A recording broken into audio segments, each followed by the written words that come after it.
बिस्मिल्लाहिर्रहमानिर्रहीम। अस्सलाम वालेकुम नाजरीन, मैं हूं बाबर हयात और आप देख रहे हैं 24/7 उर्दू न्यूज़ पर बाबर हयात शो। नाजरीन, वो अकल जो पाकिस्तान को मेरे ख्याल में पहला मैच हारने के बाद आ जानी चाहिए थी, वो पहला मैच हारने के बाद तो नहीं आई, लेकिन अब दो लगातार शिकस्तों के बाद और शदीद किस्म के क्रिटिसिज्म के बाद पाकिस्तान की जो टीम मैनेजमेंट है, I am not talking about the team management जो है उसको थोड़ी अकल आने की खबरें आ रही हैं।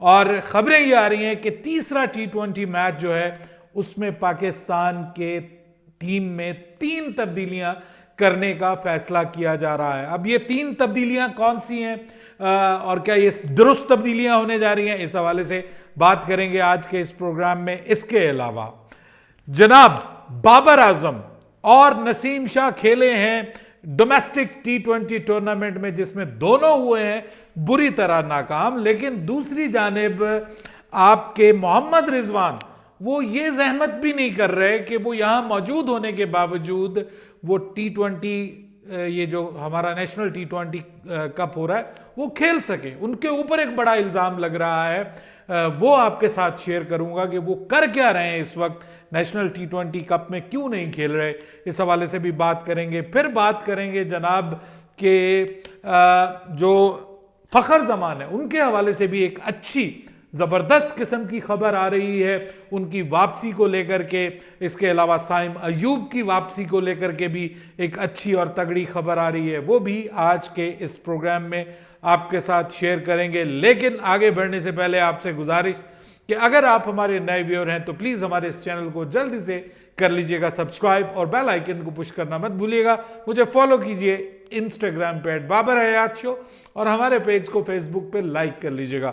तो जनाब बाबर आजम के बारे में 2-3 दिन से जो है ना वो बड़ी बातें हो रही थी कि इससे अच्छा था कि हम बाबर आजम के साथ पाकिस्तान की टीम जाती, और बाबर आजम और मोहम्मद रिजवान खास तौर पे इन दोनों के जो मीडिया डिपार्टमेंट्स थे वो बड़े एक्टिव हुए थे सोशल मीडिया पे। इनकी पीआर एजेंसीज, लफ्ज पीआर एजेंसीज इस्तेमाल होता है, इनकी पीआर एजेंसीज बड़ी एक्टिव हुई थी और रील्स लग रही थी, जो है वो शॉर्ट्स लग रही थी सोशल मीडिया पे, वीडियोस शेयर की जा रही थी कि ये बाबर है, ये बाबर। एआई के जरिए बाबर की जो है वो वीडियोस लगाई जा रही थी कि और साढ़े लाख कोई दसो, इस तरह की चीजें हैं कि बाबर मजाक उड़ा रहा है कि ये कौन सी टीम आप लेके गए हैं और आप हमें नहीं लेके गए, हम ही सब कुछ हैं, क्रिकेट सब कुछ, क्रिकेट का सब कुछ जो है वो बाबर आजम है और मोहम्मद रिजवान है। अब मोहम्मद रिजवान के तो मामला कुछ डिफरेंट हैं जो आगे चल के मैं आपको बताऊंगा, लेकिन बाबर आजम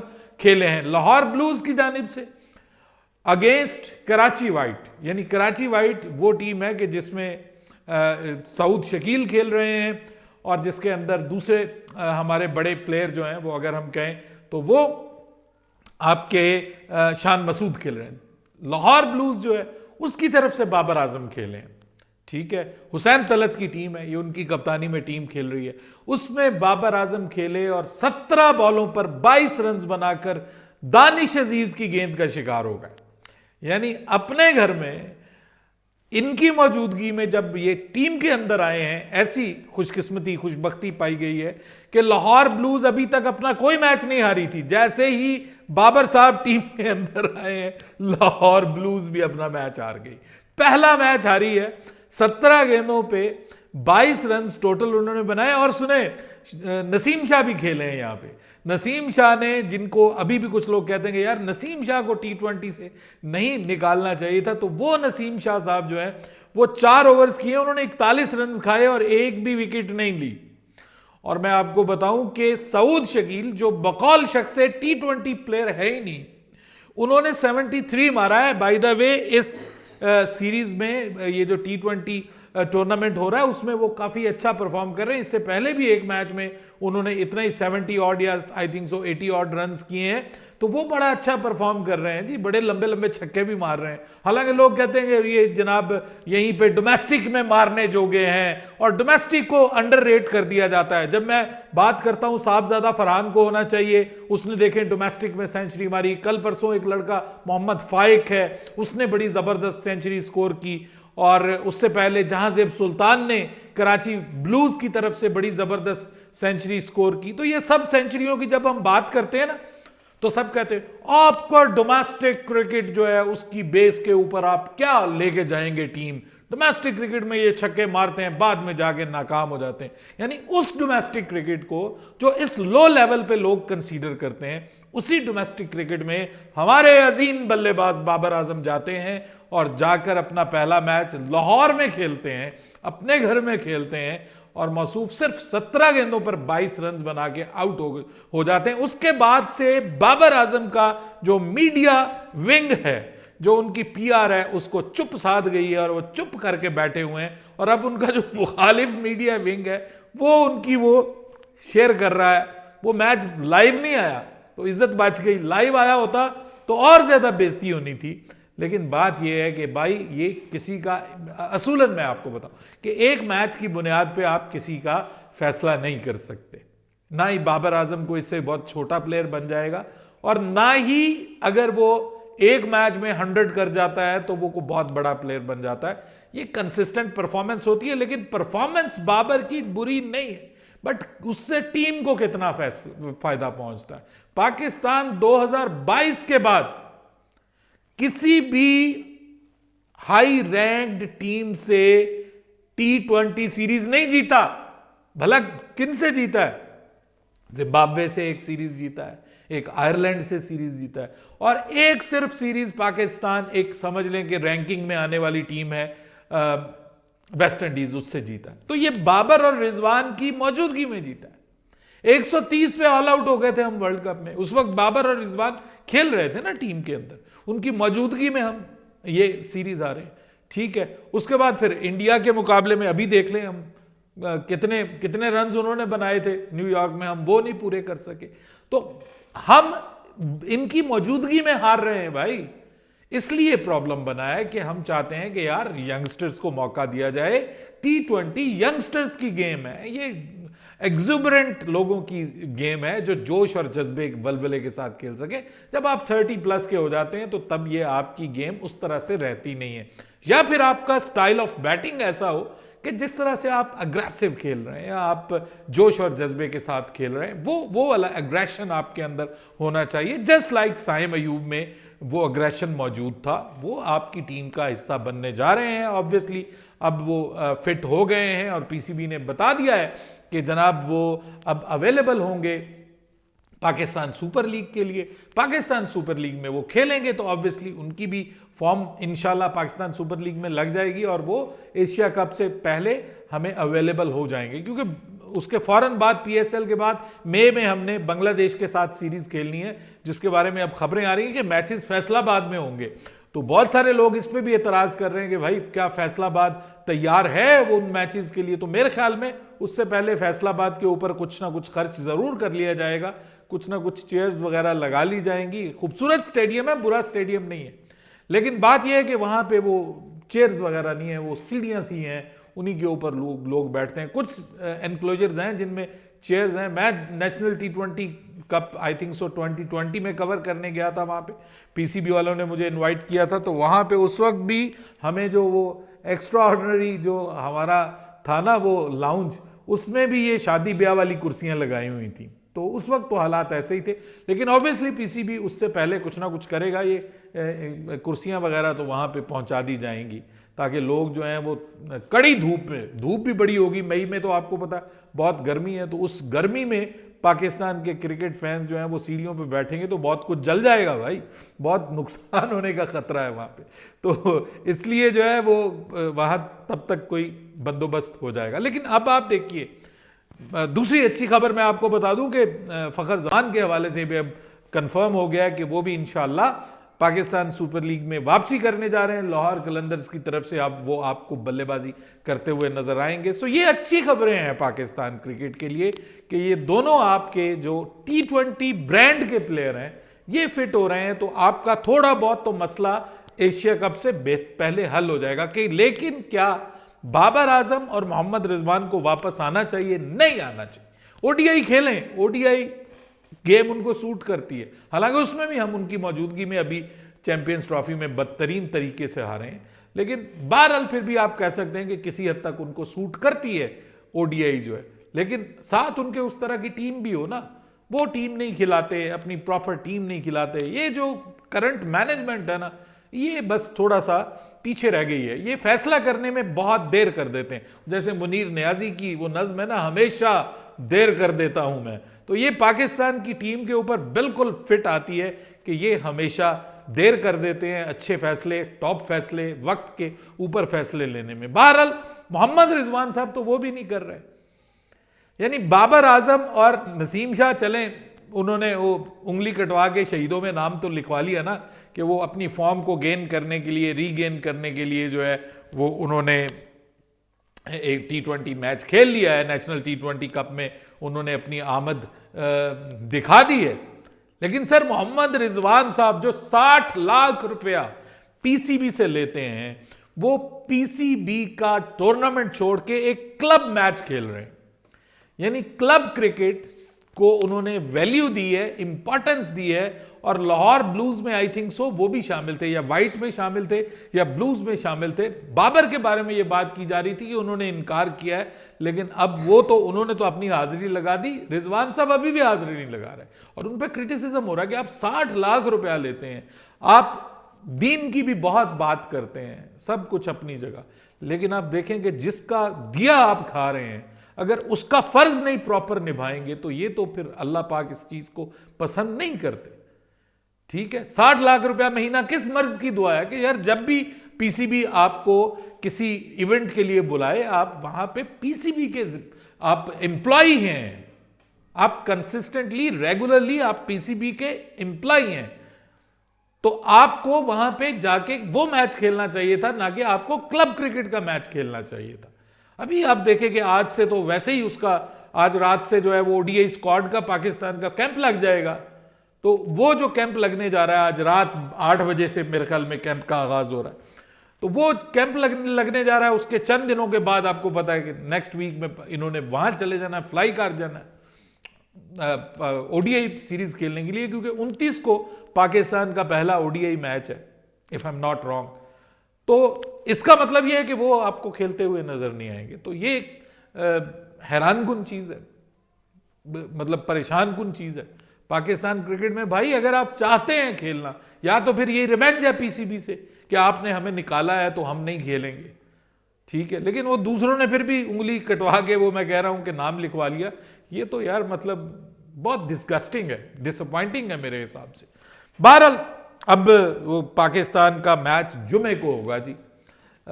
ये बीच में वक्फा थोड़ा ज्यादा आ गया, एक दिन का एक्स्ट्रा वक्फा है। उसकी वजह यह है कि डुनेडिन से जो ऑकलैंड है वो काफी फासले के ऊपर है, तो 2 घंटे की फ्लाइट है वहां से, समझ लें। वैसे 20 घंटे का 1200-1300 किलोमीटर का फासला है, तो समझ लें जैसे लाहौर से कराची तक का डिस्टेंस है। तो ट्रैवलिंग है उसमें इन्वॉल्व, फ्लाइट इन्वॉल्व है आई थिंक सो। तो इस वजह से बीच में एक दिन का वक्फा दिया गया है, 2 लगातार मैचेस खेले गए, तो इस वजह से बीच में एक दिन का वक्फा दिया गया है ताकि खिलाड़ी जो है वो थोड़ा रिलैक्स कर लें, रेस्ट कर लें। वैसे भी बड़ा खूबसूरत है न्यूजीलैंड, तो उसको थोड़ा देख भी लें, घूम फिर भी लें, तो इस वजह से मौका दिया गया। अब जुमे को पाकिस्तान के मेयारी वक्त के मुताबिक 11:15 बजे ये मैच होगा जी। अच्छा, ये बड़ा ऑड सा टाइम है, जुमा भी पढ़ना है और बीच में मैच भी, और जब जुमे का टाइम होगा यहाँ पे आपको पता है पाकिस्तान में, तो उस वक्त मैच अपने समझ लें कि बिल्कुल आखिरी लम्हात में ऑलमोस्ट कह लें कि पहुंचने वाला होगा। एक इनिंग्स तो खत्म हो चुकी होगी, 1.5 घंटे की अगर एक इनिंग्स है तो वो लगा लें आपके 11:15, 12:15 और 12:45, तकरीबन 12:45 बजे वक्फा हो जाएगा। अगर 1.5 घंटे की पूरी इनिंग्स होती है तो 12:45 बजे होगा, तो उसके बाद तकरीबन समझ लें 15 मिनट की ब्रेक है, तो फिर 1 बजे सेकेंड इनिंग स्टार्ट होगी और बस जुमा हो जाएगा इंशाल्लाह, जुमा पढ़ने को मिल जाएगा।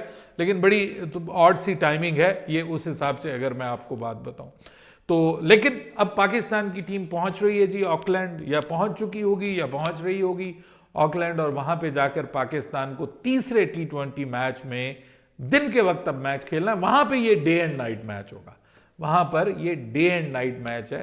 तो यहां पर ये हमारे डे का मैच है, पहला डे एंड नाइट मैच इस सीरीज का। पाकिस्तान को अकल आई है जी, सुनने में ये आया। अब ये अकल पूरी आई है या अधूरी आई है? मुझे लगता है थोड़ी सी अधूरी आई है ये अकल, लेकिन आ गई है। लेकिन ये छुरी एक बार फिर से यंगस्टर्स पे चलने वाली है जी। 2 मैचेस दे दिए यंगस्टर्स को, अब यंगस्टर्स की जगह यंगस्टर्स को डाला जाएगा। जो आप सोच रहे हैं ना कि शादाब को बिठा के उसकी जगह किसी को डाला जाएगा, तो नहीं, शादाब भी खेलेगा, शाहीन भी खेलेगा, इनको नहीं बिठाया जाएगा। क्योंकि इसके ऊपर भी फिर लोगों ने कहना है ना कि आपने सभी यंगस्टर डाल दिए, यंग और वो उसका कॉम्बिनेशन भी होना चाहिए। जैसे वो उस दिन उसने कहा था हारिस रऊफ ने कि भाई पाकिस्तान में तो जो है वो लोग इंतजार कर रहे होते कि हम हारें और ये क्रिटिसिज्म करें। तो आप हारते क्यों हैं सर? आप ना हारा करें ना। और फिर इस बुरी तरीके से जब आप हारते हैं तो फिर और अफसोस होता है। और इतने सियाने हैं कि जिसने कोई अच्छी थोड़ी बहुत परफॉर्मेंस दी होती है ना, उसको भेजते हैं वहां पे प्रेस कॉन्फ्रेंस में कि जाओ मियां तुम प्रेस कॉन्फ्रेंस करो। बाकी जो है वो छुप जाते हैं जिन्होंने बुरी परफॉर्मेंस दी होती है। तो जनाब, जो 3 तब्दीलियां पाकिस्तान में सुनने में आ रही हैं, उसमें पहली छुरी जो है वो हसन नवाज के ऊपर चलने का इम्कान है। ये पहले मैं आपको बता दूं कि हसन नवाज के ऊपर पहली छुरी चलने का इम्कान है। और पाकिस्तान के क्रिकेट फैंस भी अब यही सोच रहे हैं कि यार 2 मैचेस दिए, कम से कम 1 रन तो बनाता। दोनों मैचेस में एक ही गलत शॉट खेल के आउट होना, तो यहां पे थोड़ा सा प्रॉब्लम लगता है कि इस लड़के में अभी थोड़े इश्यूज हैं। इसको मजीद डोमेस्टिक खेलना चाहिए। यहां पे किसको होना चाहिए था बताइए मुझे? यहां पे ओपनिंग करने के लिए साहबजादा फरहान को होना चाहिए था, जिसने 60 फर्स्ट क्लास मैच खेले हुए हैं। और इसने तो चंद गिनती के मैचेस खेले हैं। ये लड़का पूरा PSL नहीं खेला, हम ले आए हैं। 2 मैचेस दिए। अब कहने असूलन तो उसको पूरी सीरीज मिलनी चाहिए, लेकिन उसके ऊपर छुरी चलने जा रही है, खबर ये है। और उसके बाद ये तो बैटिंग में सिर्फ एक ही छुरी चलेगी और बाकी 2 छुरियां चलेंगी बॉलिंग में। और वो मजे की बात यह है कि वो भी यंगस्टर्स के ऊपर चलेंगी। एक ओवर में जिसने 24 रन खाए हैं आपके शाहीन शाह अफरीदी, और पिछले मैच में 2 ओवर्स में 17 रन खा के विकेट वो लेने में नाकाम रहे हैं, अपना इंप्रेशन देने में नाकाम रहे हैं, उनको नहीं निकाला जा रहा। मोहम्मद अली से 2 बॉलें गलत हो गई, वो मीडिया पे, उसकी सोशल मीडिया पे उसकी वो मजाक उड़ाया जा रहा है। यार उसको भी तो टाइम मिलना चाहिए ना। आप 2 मैचेस के बाद अब उसको बिठा रहे हैं और उसकी जगह किसको लेके आ रहे हैं जी? उसकी जगह लेके आ रहे हैं, अब मैं आपको अच्छा चले मैं तीसरी भी छुरी बता देता हूं। तीसरी छुरी जो है वो जहांदाद पे चलने जा रही है और वो तो मेरे ख्याल में काफी बेहतर है। जहांदाद के बारे में मैं ये सोच रहा था कि ये काफी अच्छा प्लेयर है, लेकिन उसने डिसअपॉइंट किया है। मेरे ख्याल में अभी उसको मजीद इन प्लेयर्स को जो है वो डोमेस्टिक खेलने की जरूरत है। और ये 3 प्लेयर जो है इनके ऊपर छुरियां चलने जा रही हैं। वापसी किनकी होने जा रही है? उमैर बिन यूसुफ को लाया जा रहा है जी पाकिस्तान में ओपनिंग पे, और मोहम्मद हारिस की जगह इस मैच में भी मोहम्मद हारिस को मौका दिया जा रहा है। पिछले मैच में चले उन्होंने कुछ ना कुछ तो किया था, 10-11 रन बनाए, हालांकि वो भी अपनी विकेट उन्होंने थ्रो की है। मेरे ख्याल में उनको ये अब आखिरी चांस दिया जाएगा। 3 मैच खिलाने के बाद अगर वो इस मैच में भी परफॉर्म नहीं करते तो फिर अगले 2 मैचेस में आपको ये भी, इनके ऊपर भी छुरी चलती हुई नजर आएगी। और फिर जो मौका दिया जाएगा वो मेरे ख्याल में ओपनिंग में दूसरी तब्दीली भी हो जाएगी। उमैर बिन यूसुफ के साथ उस्मान खान भी आ जाएंगे, ठीक है, उन दोनों की एंट्री हो जाएगी। अब आ जाएं जनाब कि वो जो बाकी चेंजेस होने जा रही हैं, तो बहुत देर की मेहरबान आते आते पहले दिन से पहले मैच में जिस बंदे को होना चाहिए था वो था अब्बास आफरीदी। अब्बास आफरीदी को फाइनली शामिल करने का फैसला कर लिया गया है। और अब्बास आफरीदी को शामिल करने का फैसला किया गया किन की जगह? जहांदाद खान की जगह। जहांदाद खान की जगह अब्बास आफरीदी को शामिल करने का फैसला किया गया है। और उनके मुकाबले में दूसरी जो चेंज होने जा रही है, जो कि मोहम्मद अली की जगह होने जा रही है, वो एक अक्लमंदाना फैसला जरूर है, और वो है आपके अबरार अहमद जो है वो टीम का हिस्सा बनने जा रहे हैं। सो अबरार अहमद और साथ में अब्बास आफरीदी, बॉलिंग में और बैटिंग में उमैर बिन यूसुफ की एंट्री होने जा रही है। ये 3 खबरें जो है, 3 तब्दीलियां जो होने का इम्कान जाहिर किया जा रहा है। और मैच होना है ऑकलैंड में। पिछले साल भी यहां पे मैच हुआ था। पाकिस्तान 226 रन बनाए थे न्यूजीलैंड ने, और पाकिस्तान की टीम 180 के अराउंड अबाउट आउट हो गई थी। और ये वो मैच है कि जिसमें पाकिस्तान की तरफ से जो सबसे अच्छी बॉलिंग की थी वो अब्बास आफरीदी ने की थी, जिन्होंने 3 विकेटें उस मैच में हासिल की थी। और अब उनको दोबारा ऑकलैंड में ही मौका दिया जा रहा है, तो शायद इसलिए उन्होंने, स्टैट्समैन भी होते हैं ना हमारे साथ, वो स्टैटिस्टिशियंस, वो चीमा साहब और पता नहीं कौन कौन रखे हुए हैं, शायद उन्होंने बताया होगा कि ये पिच जो है ये बड़ी साजगार है अब्बास आफरीदी के लिए, तो अब्बास आफरीदी को यहां पे होना चाहिए। वो जो पागलपन वाला पिछला फैसला किया था, मेरे ख्याल में उसको सुधारने का समय हुआ चाहता है। आप एतराज कर सकते हैं कि किसको होना चाहिए किसकी जगह, लेकिन ये कम से कम तीनों लोग जो हैं ये डिजर्व करते हैं कि ये आपकी प्लेइंग 11 का हिस्सा बने। लेकिन आपके ख्याल में क्या हसन नवाज को मजीद मौके मिलने चाहिए, या ये तीसरा मैच पाकिस्तान जीत के मेरे ख्याल में थोड़ी टीम को स्ट्रेंथन करके पाकिस्तान अगर तीसरा मैच जीतता है तो उसके बाद लेकिन फिर कौन वापसी आने देगा, फिर तो बहुत मुश्किल हो जाएगा। मुझे लगता है कि थोड़ा सा फैसला ये हो गया है कि वो थोड़े से टेक्निकल इश्यूज का शिकार हैं और उनको अभी डोमेस्टिक क्रिकेट खेलने की जरूरत है, फिर वो वापसी कर सकते हैं। अपनी राय दीजिएगा कमेंट सेक्शन में, आपके ख्याल में ये तब्दीलियां दुरुस्त होने जा रही हैं, जरूर बताइएगा। बाबर हयात को इजाजत दीजिएगा, अल्लाह हाफिज।